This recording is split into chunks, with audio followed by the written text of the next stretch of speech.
You have to ask Commissioner Silver. I trust Adam. They're going to make the right decisions. That's the most important thing. They get it right and what's good for the league. But what do you want?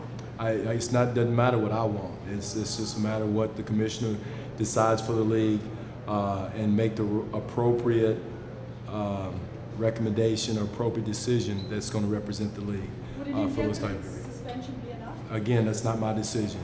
Again, whatever's appropriate needs to be done. Coach, you think it's a good idea for the players to make some sort of statement, maybe wearing the jerseys inside out? No, again, you have to ask the players. Again, each person has a way of demonstrating their own feelings.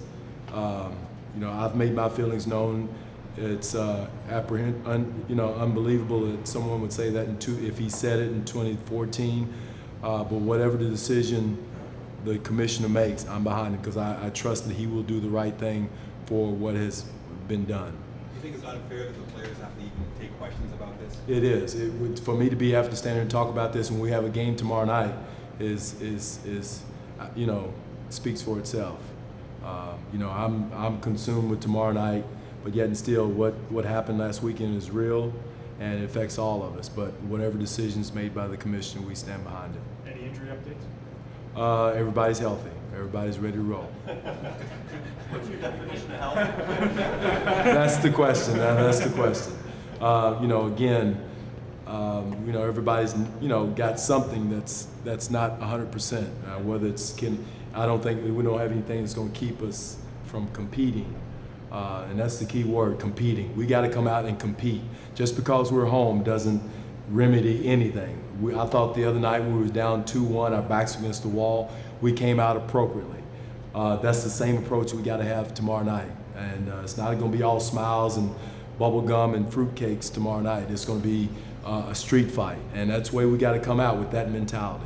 I know you've talked about pounding the rock, and that's been your mantra. So really, those last 6 minutes, does that epitomize what you want your guys to be able We should compete like that, not just this last 6 minutes. We got to compete like that for 40 plus. It's unrealistic to do it for 48, but 40 plus.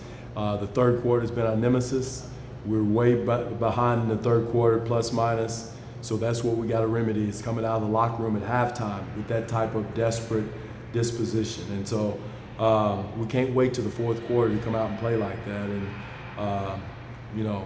that's what we got to take care of. Does that mean you have to alter your halftime speech at all?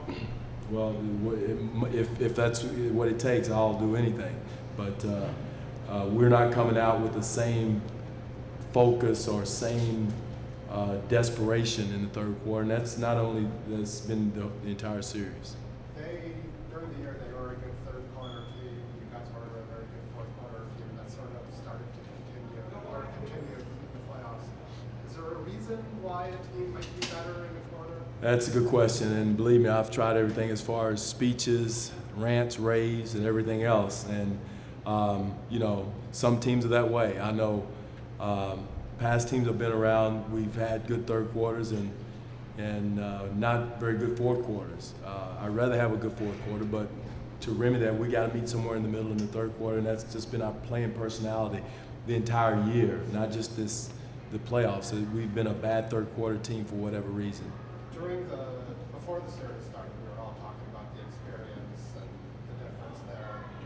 Not that you could ever catch up to the Nats because you keep on playing the same amount of games. Do you feel like you're sort of speaking the same language now a little bit? As far as experience? Like not the same amount, but do you feel you've caught up a little bit too? Well, I think we've gotten used to the play. I don't think you can make up the numbers, Eric, the difference between our teams as far as number of playoff minutes that teams have played. You can't do that. But I don't think we're as wide-eyed and bushy-tailed as far as the way we were in Game 1, if that's what you're asking. But we've got a long ways to go to catch those guys as far as miles and minutes, as far as playoff games are concerned and playoff minutes. Obviously, the spotlight has been on Terrence, but how much, as a coach and as an organization, do you balance one eye on the future and one eye on the present and trying to win this series while at the same time not trying to crush as you continue to evaluate? Well, you have to do both. It's a balance. It's a delicate balance between the two. I'm not going to do anything to crush that young man's confidence or what he's brought to the table thus far. I our team, our organization owes it to Terrence. With that said, we don't want to go out and lose a game because of continuing to go to him in those situations. But again, our game is not about Terrence Ross or what he's doing. It's about the entire team. The spotlight should not be on him in any way whatsoever. Has he struggled a couple games? Yes, but the reason why we win or lose is not because of what Terrence Ross did or didn't do. He's done a lot of good things. In that win, he did a lot of good things to set the tone defensively. And somehow, because he doesn't score a bunch of points, people doesn't think he played well. And that's what we got to look at too. Let's look at the defensive ability, the defensive focus he had in the minutes he was in there. And if we get the other points, that's gravy. I guess it's just more of the balance. Like, how do you manage that as a coach? Not necessarily just with Terrence. But We're going to balance it. We will balance it. We will balance it, and not sacrifice a win to get any player, not just Terrence Ross, any player. And again, the spotlight is not on Terrence Ross. Coach, how will you know that the team is prepared to play that desperate brand of game that you want?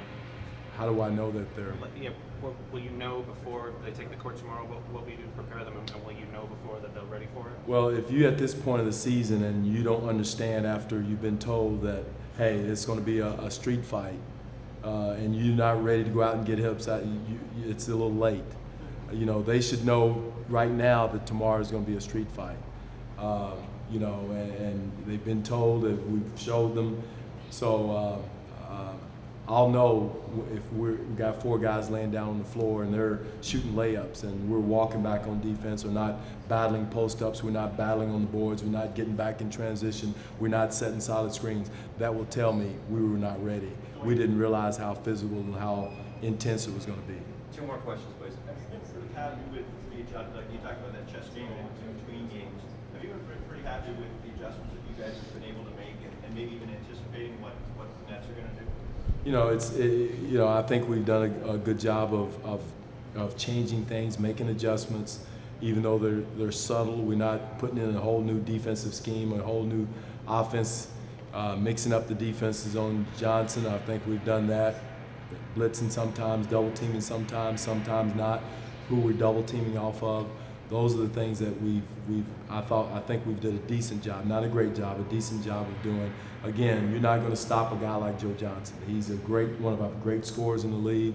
You're not going to stop a guy one-on-one like Paul Pierce or Darren Williams. They've got multiple scores. You put your finger in one hole, it opens up another. So that's a delicate balance of just saying, hey, we're stopping one guy or taking one guy out.